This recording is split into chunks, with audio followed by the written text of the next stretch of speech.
So I'm going to share a little bit of my experience with 12-step recovery practice today. So I thought this opening little humor might be appropriate. But we'll know if Doug laughs, so no pressure, Doug. So during a visit to a mental asylum, a visitor asked the director what the criteria were which defined whether or not a patient should be institutionalized. Well, the director said, we fill up a bathtub, then we offer a teaspoon, a teacup, and a bucket to the patient and ask him or her to empty the bathtub. Oh, I understand, said the visitor. A normal person would use the bucket because it's bigger than the spoon or teacup. No, the director said, a normal person would pull the plug. Do you want a bed near the window?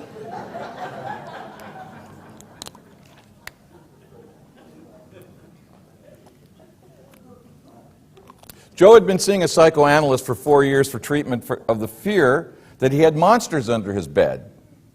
It had been years since he'd gotten a good night's sleep. Furthermore, his progress was very poor, and he knew it. So one day he stopped seeing the psychoanalyst and decides to try something different. A few weeks later, Joe's former psychoanalyst meets his old client in the supermarket and is surprised to find him looking well-rested, energetic, and cheerful. Doc, he says, it's amazing, I'm cured. That's great news, the psychoanalyst says. You do seem to be doing much better. How? Well, I went to see another doctor, he said enthusiastically, and he cured me in just one session. One? Yeah, Joe said. My new doctor is a behaviorist. Behaviorist? The psychoanalyst asked. How did he cure you in one session? Oh, easy. He told me to cut the legs off my bed.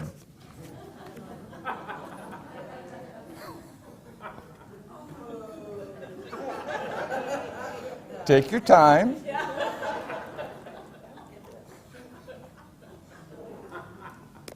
See, there can't be monsters under my bed if I cut the legs.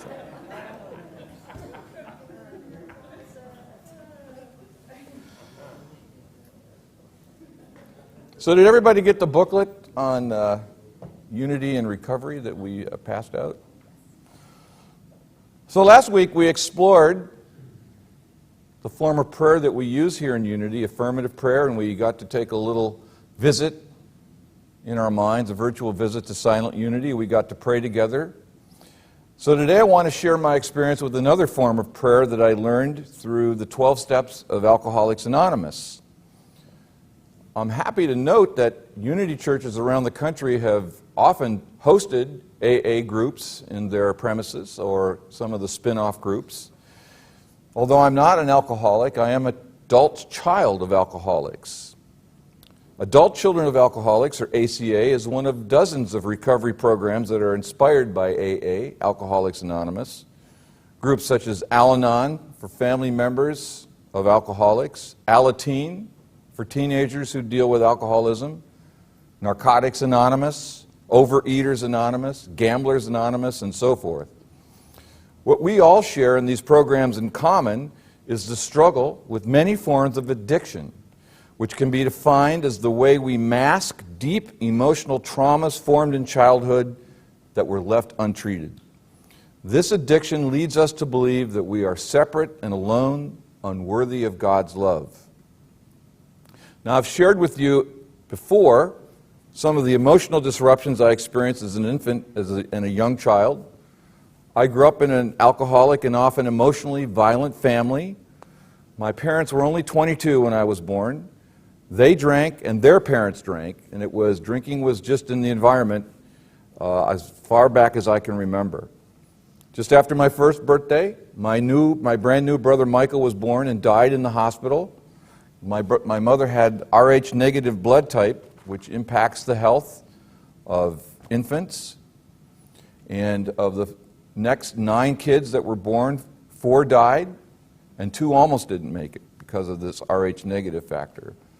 So I grew up in an environment that had drinking, infant death, grief, anger, bewilderment, and the inevitable stresses that these put on my parents' relationship. And the truth is, that all seemed normal to me. I didn't have anything to compare it with. All of us, as we grow up, whatever environment we grow up, seems normal, seems right. And only later on, as we grow up, we might get a clue that there's other ways of being. So what I was assuming is normal, though, was in fact a series of emotionally charged beliefs about myself and about the world that would keep me incapable of experiencing the love that is actually every human being's birthright as children of God, as Suzanne shared in the meditation. I did not have any consistent experience of acceptance, approval, and admiration as a little boy. Instead, I lived in an environment of criticism, emotional withholding and violence, and unpredictability. I never knew when I came home from school whether we'd have nice parents or angry parents. So in order to survive this, which I had no choice, I had to survive, we have to survive, I had to develop defenses that eventually coalesced into the hidden belief that I had some form of defectiveness that kept me from belonging. So I had to become determined, which I did completely subconsciously, that I had to go it alone. So until I got involved in Christ Unity's men's work about 15 years ago, that eventually led me to the work of John Donovan's accountability practice and to adult children of alcoholics meetings, I was running my life on an absolutely hidden set of beliefs that were anchored in an unbreakable commitment to emotional survival. In the 12-step programs, these are called survival traits. My survival traits helped me get through a difficult childhood. But they became obsolete once I became an adult, and even though they became obsolete, they continued to operate in the background and to run my life. So for all of us human beings, of which I count myself one, the roots of addiction are found in childhood, in the all too common experience of physical and or emotional trauma that results from receiving less than the unconditional love from our parents or primary caregivers that we're seeking. And because a child is incapable of diagnosing the source of trauma, a child necessarily must form defenses against them because, as I said, survival is not an option. Children must find a way to survive whatever is harming us. The harm could be relatively minor, like not being fed when you're hungry or having your diapers changed when they're soiled. Or it could be significant, overpowering, overwhelming, like physical violence or sexual abuse. Well, the fact is, birth itself is traumatic. We are born in what feels like to the fetus an act of violence that abruptly pulls us out of the relatively serene environment of the womb and puts us into a strange, noisy, and disturbing environment. That, of course, will be our lot going forward. And it's interesting that there's no dependable predictor that science has discovered yet that can determine how a child will respond to his or her environment, regardless of the degree, quality, or intensity of the unhappy or disruptive experiences. Some kids survive difficult circumstances with relative serenity, while others find even slight traumas to be seriously life-threatening. As the psychologist Abraham Maslow suggests, all humans, all of us share certain basic needs. First of all, we must survive physically. We have no choice. Survival's not an option. And then we must survive emotionally. We also have no choice. We must survive emotionally. Infants cannot distinguish between the two needs. Emotional attack can feel like physical attack. And therefore, the infant automatically applies both physiological and emotional defenses to the perception that something's wrong. This is because the simple truth is all of us are born as love-seeking organisms. We're born looking for and expecting to feel love. We don't know what that is. There's no definition. That's just our feeling state. In equal measure to the body's determination to survive physically is the emotional body's determination to experience love. Now here I'm going to define love, and forgive me because love probably can't be defined. But I'm just for our purposes in seeking to understand what goes on with us humans, I'm saying love here means acceptance, approval, and admiration. Acceptance, approval, and admiration. Children who regularly and consistently get unconditional acceptance, who experience positive approval on a consistent basis, and who feel admired and valued will find their physiological, emotional, and psychological development structured in such a way that they find it easy to grow into adulthood and to develop into a mature and happy life. Children who receive anything less than consistent and regular acceptance, approval, and admiration will find themselves developing defenses as compensation for the missing positive reinforcement. For we cannot not experience love. So whatever I'm experiencing in my environment as a child, that's what I'm going to consider as love. So children who had any kind of trauma, who were missing the admiration, the approval, and the acceptance, will find their social development impeded and much more difficult. So regardless of the actual quality of care and connection we encounter in our families in our earliest days, we're going to presume that that's love. And that's what we're going to look for the rest of our lives. That experience we will replicate the rest of our lives. If we have been traumatized in any way, the defenses we develop as survival traits will become the surrogate for the love that should have been consistent and regular acceptance, approval, and admiration, but wasn't. So for me, my unconscious belief was that to get love, I had to stay aloof from it. I know that sounds crazy, but when I look at the actual results of my life, it makes sense. Someone came up to me this morning and told me how much he loved and admired what I did, and I could hear that here, but I couldn't feel it here. It's like there's some kind of plastic shield here. It's like I love to get approval, and I don't necessarily feel it in my body. That's the challenge of growing up in an addictive environment. And that's how addiction works, by the way. The harder I try to change it, the more stuck I feel. So let's take a look, let's take a deeper dive into what's addiction. Here's some definitions I pulled off the internet. Addiction is a brain disorder characterized by compulsive engagement in rewarding stimuli despite adverse consequences. Despite the involvement of a number of psychosocial factors, a biological process, one which is induced by repeated exposure to an addictive stimulus, is the core pathology that drives the development and maintenance of an addiction. The two properties that characterize all addictive stimuli are that they are reinforcing, that is, they increase the likelihood that a person will seek repeated exposure to them, and that they're intrinsically rewarding. That is, they are perceived as inherently positive, desirable, and pleasurable. Here's another. An addiction is an illness, just as heart disease or cancer are illnesses. An addiction is not a weakness. It does not mean someone's a bad person.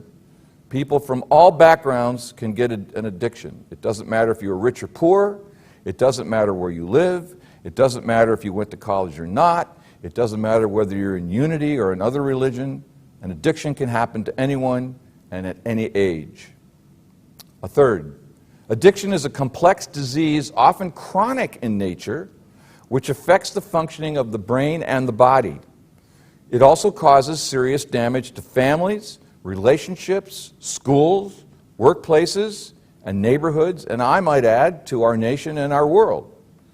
The most common symptoms of addiction are severe loss of control, continued use despite serious consequences, preoccupation with using, and failed attempts to quit.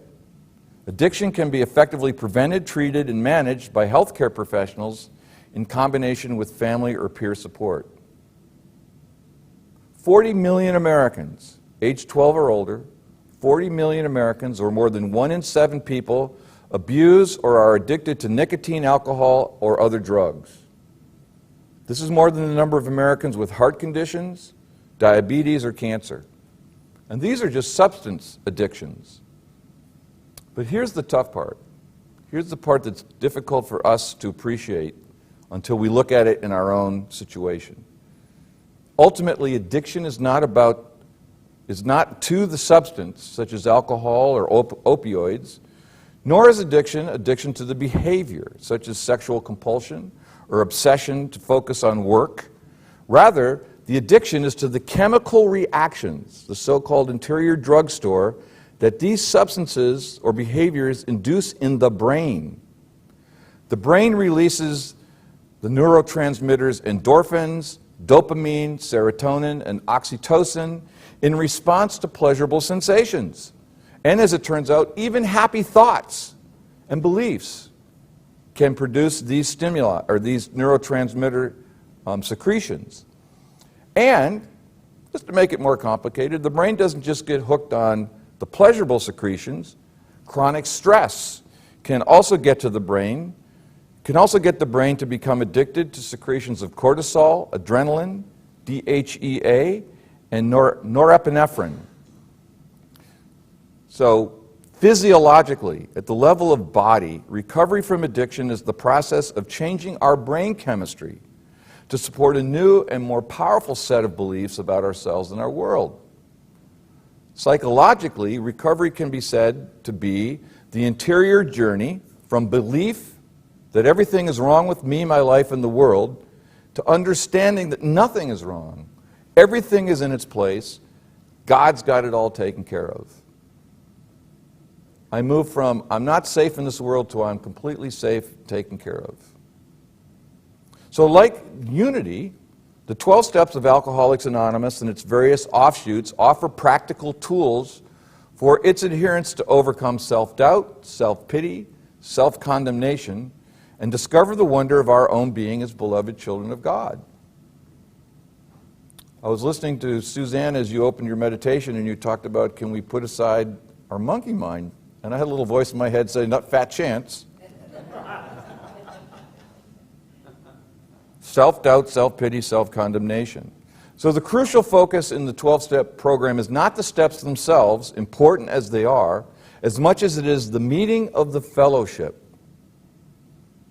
In AA meetings, or their offshoot meetings, ACA meetings that I go to, we sit in a circle so that we can see each other. There's nobody's in charge. The group is in charge, not the individual.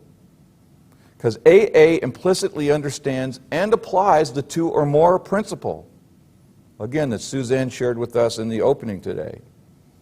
The healing occurs in the meetings because fellow sufferers gather to support each other to transcend the limiting beliefs that feed and feed on the addiction. Many of us don't know that AA and its offshoots explicitly call themselves a spiritual program. For they recognize that addiction is primarily a spiritual disorder that messes up our physiology. People in 12-step groups work hard on getting reconnected with God as the sole source of reversing and overcoming the spiritual disease. Scott Peck, who wrote the great book, The Road Less Traveled, said a few years ago that today's church is found in the 12-step program. People in the 12-step program are doing serious spiritual work. Today there are over 115,000 Alcoholics Anonymous groups in 175 different countries, with more than 2 million members. In the U.S. alone, there are over 60,000 groups that meet all across the country. Now in unity, we clearly understand the principle that the issue is not the issue.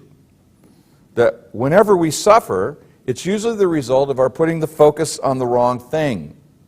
We're giving more power to the circumstances than to the God that is the substance of all reality. It's the result, you might remember from looking at Lessons in Truth, from what Emily Cady bluntly says in the opening chapter of our individual and collective belief in the bondage to the flesh and to the things of the flesh. Remember, she said, all suffering is the result of this belief. We may also remember her exploration of the condition that she calls chemicalization, something perfectly in alignment with what we now know about the physiological basis of addiction and compulsion. Of course, in the chapter called easy for you to say, chapter called Individuality and Personality, she's not talking about addiction per se, but rather about the stubbornness of our old belief systems based on error consciousness, which do not give up easily when a new option is presented. She perfectly described in this chapter the struggle of the drunk to give up alcohol, or the adult child of alcoholics to experience love. She observes how when we first encounter the higher possibilities, we experience a sense of relief and liberation, but soon, to quote Dr. Katie, the old desires and habits will take possession of him with new force.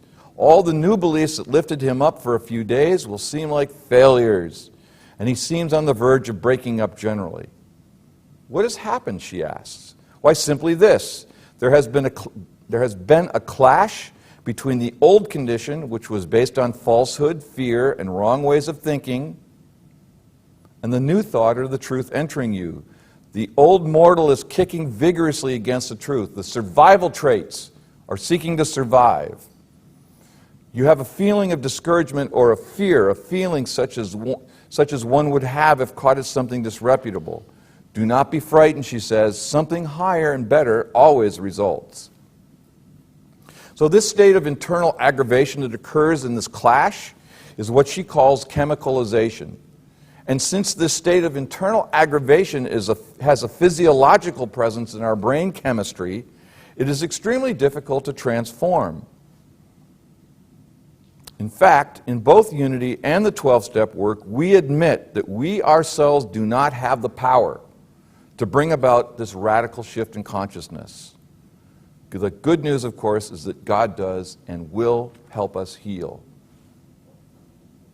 Just as we understand in Unity, the practitioner of the 12 steps starts by letting go. The first step of Alcoholics Anonymous and the offshoot programs, we admitted we were powerless over alcohol, that our lives had become unmanageable.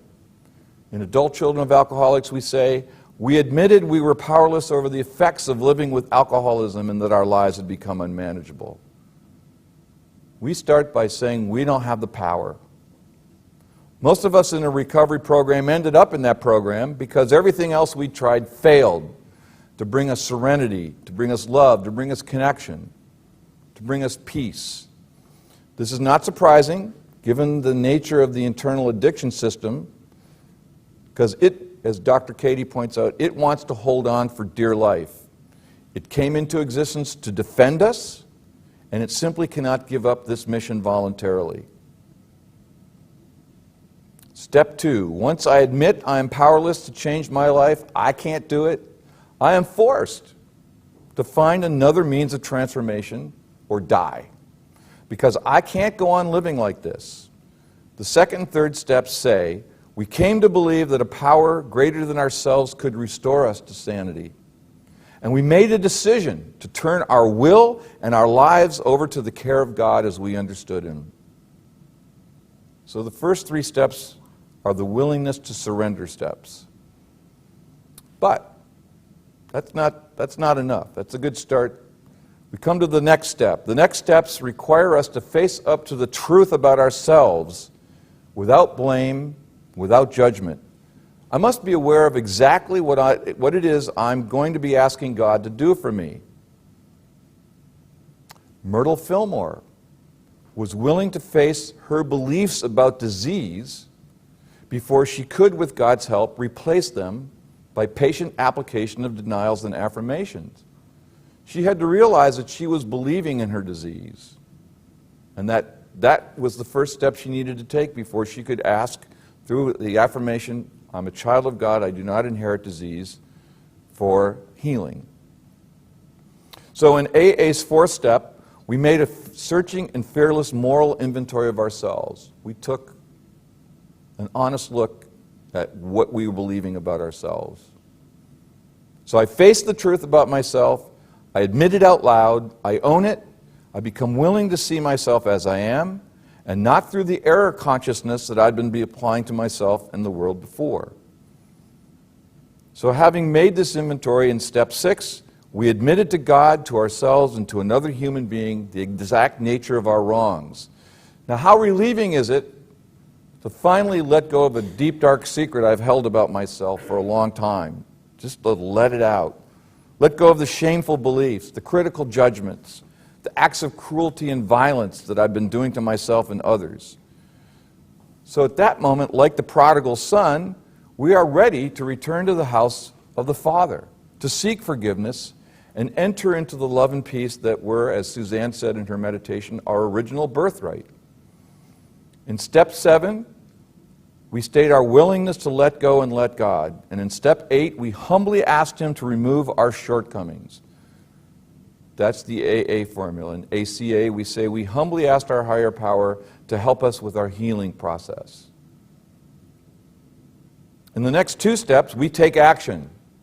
Now that we have surrendered our fears, self-doubts, and negative self-beliefs to God, we take action to redress and make right everything that we may have done in our addictive behaviors to harm ourselves and others. Now we have God on our side. So now we can fearlessly work on our denials, our affirmations, on our transformation, knowing that God is there with us now every step of the way.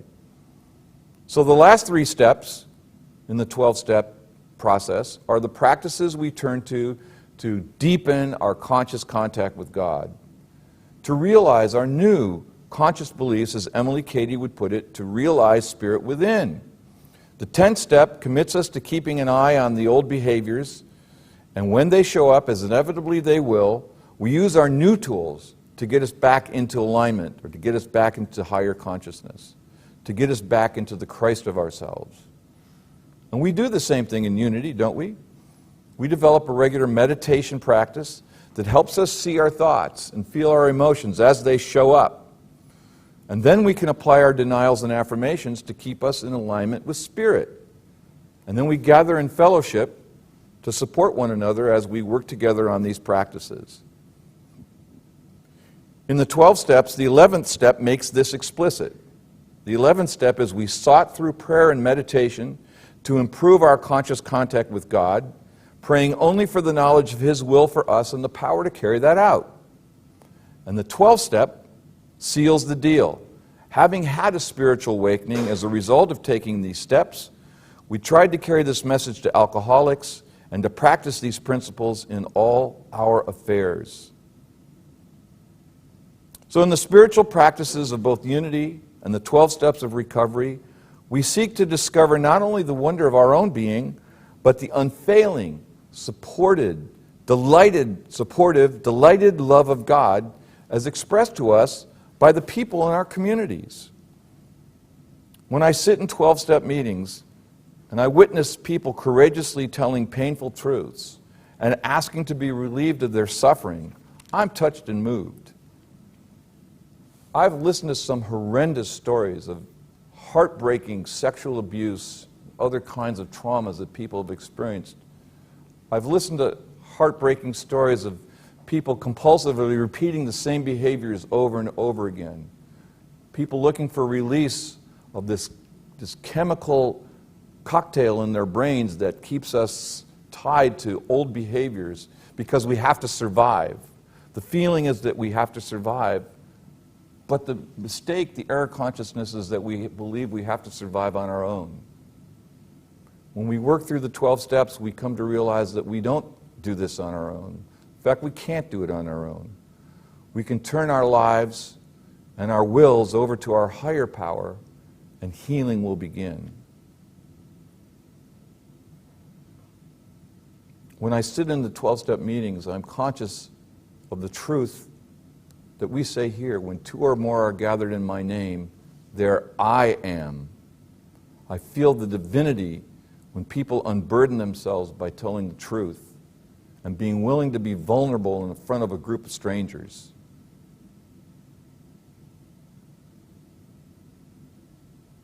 So speaking of vulnerability, I can't say that either Unity or my 12-step work have fully brought me to the peace and love that I'm seeking.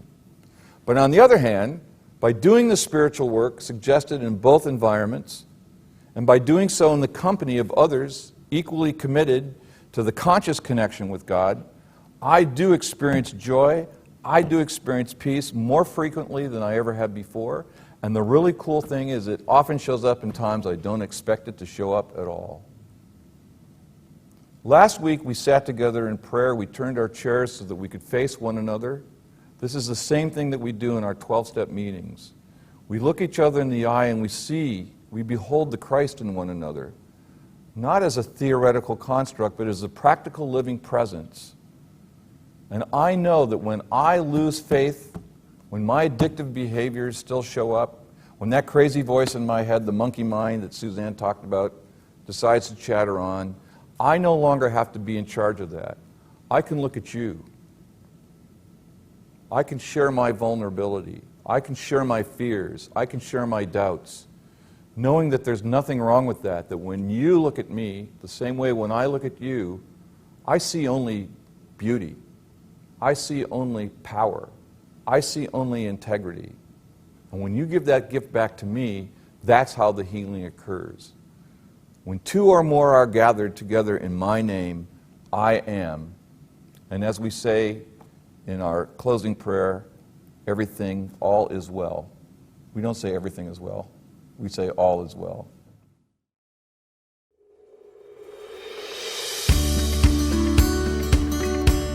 Thank you.